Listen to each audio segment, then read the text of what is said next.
Babyeyi namwe banyeshuri, Kigali Excellent Tourism and Hospitality Academy ibifurije umwaka mwiza w'ibihumbi 2024. Mu kuzirikana kandi abandi banyarwanda babyifuza, twabafunguriye chaîne ya YouTube igiye kugicishwaho amasomo akurikira. Tuzabigisha guteka amafunguro atandukanye, gutekera ibirori cyangwa iminsi mikuru, gukora imigati, gato na biscuit, kwakira neza abatugana. Tuzabigisha imirire myiza ku mubyeyi utwite, uwonsa, abana bato ndetse n'abakuze. Tuzabigisha kandi ibijyanye na parike, ubwikorezi bwo mu kirere, ku butaka ndetse no mu mazi. Tuzigana kandi namwe icyongereza cyo kuvuga n'ibindi bitandukanye. Kugira ngo utazacikwa na kimwe rero, jya kuri YouTube ukore subscribe hakiri kare kuri Keta Rwanda Remarkable TV.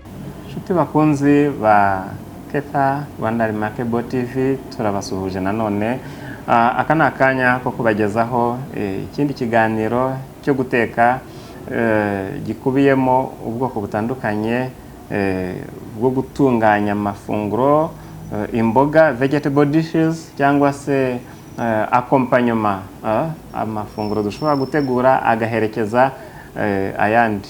Iyo turimo gutegura rero amafunguro, iyo turimo gushyira amafunguro twatunganyije ku meza ku masahane, hari uburyo amafunguro amwe aherekeza ayandi kugira ngo bikore indyo yuzuye, bikore indyo umuntu akwiye gufata.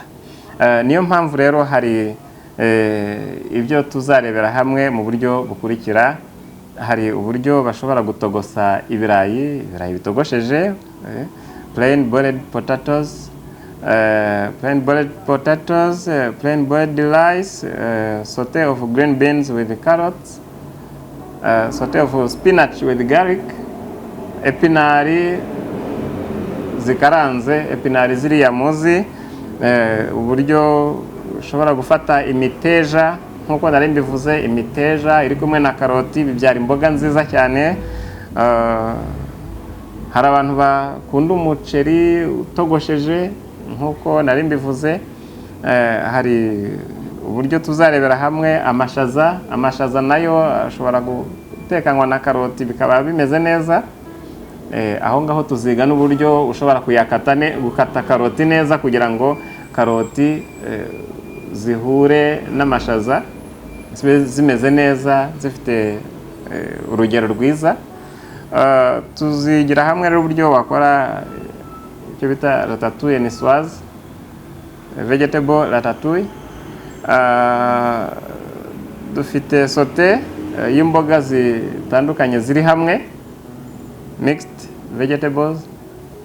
Dufite mashed potatoes cyangwa se pomme purée de pommes de terre. Tuzareba pilau rice, umuceri utetse w'ipilau, Chinese rice. Tuzarebera hamwe kandi uburyo dushobora gukora umuceri utetse mu bundi buryo, curry rice, rice with peas, umuceri urimo karoti. Tuzareba uburyo dushobora gukaranga ariya amashaza, preparation bita petit poire française. Tuzareba kandi n'uburyo bashobora gutunganya ibitoki by'imizuzu. Ibitoki by'imizuzu biraryoha cyane, tuzareba uburyo bashobora kubitunganya neza.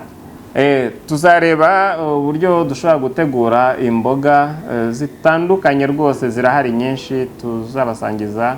Hanyuma kandi tuzakomerezaho turebe uburyo ushobora guteka igitoki kirimo amashaza. Hano iwacu tujya tubikora, tugiteka Rwandan products. Dufite hano iwacu mu Rwanda uburyo dushobora guteka ibihaza bigeretse, tugateka amateke, imyumbati. Ibyo byose tuzagenda tubibagezaho uburyo ushobora kubiteka neza kandi bikaryohera uwo ugiye kubiha. Murakoze cyane rero. Abantu bose bifuza kutazacikanwa n'ikiganiro icyo ari cyo cyose muri ibi tugenda tubabwira, mukore subscribe kugira ngo igihe tuzaba twatangiye kubereka uburyo babikora mutazacikanwa. Murakoze cyane, mugoroba mwiza. Ikaze muri Kigali Excellent Tourism and Hospitality Academy, ishuri ry'indashyikirwa mu ruhando mpuzamahanga. Twigisha amahoteli n'ubukerarugendo mu byiciro bitandukanye, umwaka wa 4, uwa 5 n'uwa 6. Twakira kandi abiga ubutetsi mu gihe gito, amezi 3, 6 ndetse n'abiga mu gihe cy'umwaka umwe. Mu kwigisha ubukerarugendo kandi turi ku isonga kuko twigisha tugendeye ku nteganyanyigisho zemewe, tukanafasha abanyeshuri bacu kubona aho bimenyereza umwuga biciye mu bufatanye n'amahoteli ndetse n'ibigo by'ubukerarugendo dufitanye amasezerano. Wifuza ibindi bisobanuro, wagana aho iri shuri riherereye ku Kimironko inyuma ya Beka munsi y'urusengero rwa Foursquare, cyangwa ugahamagara telefone ziri kuri ekara yawe. Mubyeyi, urashaka ko umwana wawe yiga kandi agahuzwa n'isoko ry'umurimo cyangwa se akabona amahirwe yo gukomereza amasomo ku rwego mpuzamahanga, gana Keta tumufashe kugera ku nzozi ze.